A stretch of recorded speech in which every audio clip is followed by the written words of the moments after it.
तव्हांखे ॿुधाईंदासीं त नवाब शाह वेझो बांदी में पीपल्स पार्टी जो जलसो कोठाए पियो, जंहिंमें अमीर अली जमाली पारां पीपल्स पार्टी में शमूलियत जो ऐलान कयो वियो।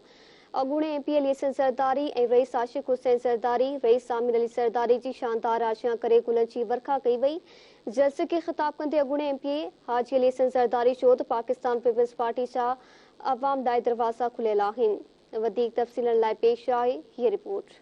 जी बिल्कुल नाज़रीन, मां हिन वक्त मौजूद आहियां बांदी भरिसां ॻोठ महर अली जमाली में, जिथे पाकिस्तान पीपल्स पार्टी जो अॻूणो एमपी हाजी अली हसन ज़रदारी अमीर अली जमाली वटि पहुची वियो आहे।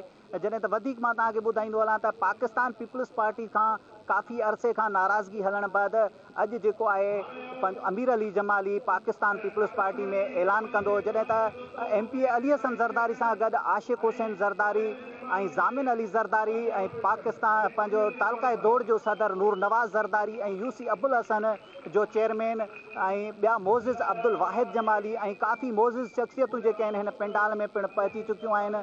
जॾहिं त वधीक मां तव्हांखे ॿुधाईंदो हलां त सिक्योरिटी जे हवाले सां जेके इंतिज़ामात आहिनि उहे इंतिहाई सख़्तु कया विया आहिनि।